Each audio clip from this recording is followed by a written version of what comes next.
Welcome to my channel. This is Saved Rich. This is Francis. Today we're going to be reading out of John 9, 1 through 7. In verse 1, as Jesus was walking along, he saw a man who had been blind from birth. Rabbi, his disciples asked him, why was this man born blind? Was it because of his own sins or his parents' sins? It was not because of his sins or his parents' sins, answered Jesus. This happened so the power of God could be seen in him. We must quickly carry out the task assigned us by the one who sent us. The night is coming, and then no one can work. But while I am here in the world, I am the light of the world. Then he spit on the ground, made mud with saliva, and spread the mud over the blind man's eyes. He told him, go wash yourself in the pool of Siloam. Siloam means sent. So the man went and washed and came back seeing.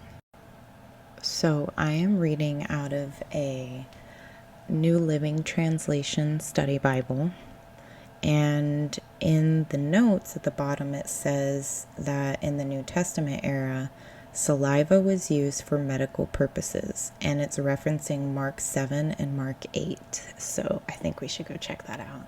So specifically, we were referenced in Mark 7:32 through 35, and it talks about how a deaf man with a speech impediment was brought to Jesus, and people were begging to heal him, and Jesus also here spit on his fingers and put them in the ears and touched the man's tongue.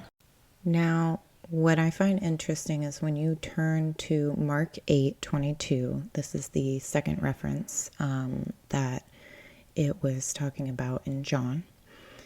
And in my study Bible, it lets me know that this time when Jesus was healing this blind man, he spit directly on the blind man's eyes.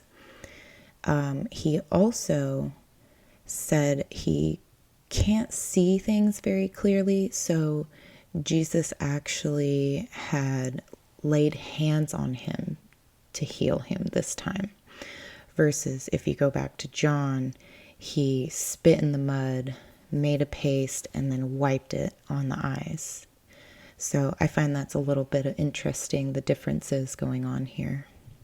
One thing that I do have a guilty pleasure of is looking at TikToks, but nothing just puts the icing on the cake like Christian talk. So let's go ahead and react to some.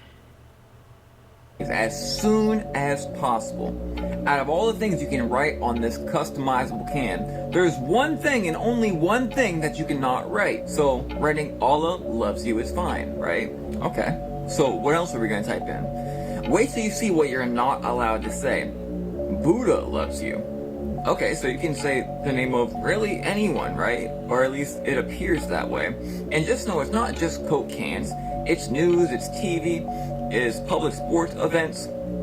Jesus. Oh wait, sadly we cannot automatically allow this text on the can. So we cannot put Jesus on that can. Satan. You can write Satan on these cans, but you cannot write Jesus? All Christians need to start boycotting all things that will not allow Jesus. And for the name legalist, Jesus is not Zeus. Zeus is quite literally Zeus, taken from Jupiter in English as well. Jesus, Jesus, Yehoshua. So yeah, this TikTok is pretty self-explanatory. I haven't tried to go on and do it myself. I'm gonna go ahead and start screen recording, and I just want to try. No harm, but sometimes you can't really believe everything you see on the internet. So let's go to Coca Cola.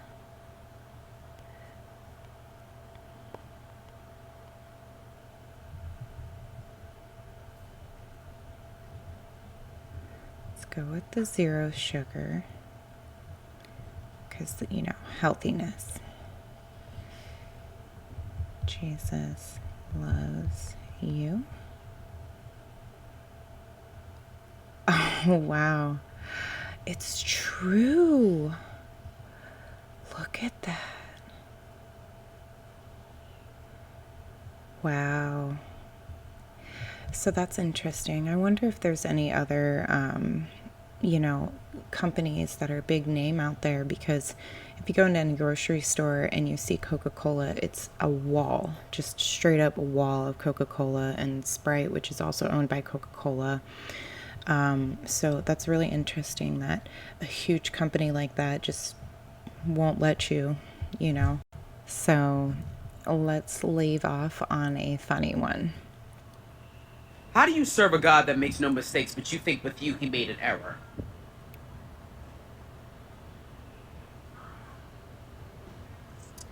Okay. You hear it? It don't sound right. Don't sound right. Oh, man. That is so true. He never made a mistake, by the way, on all of you. Have a great night, and thank you for watching.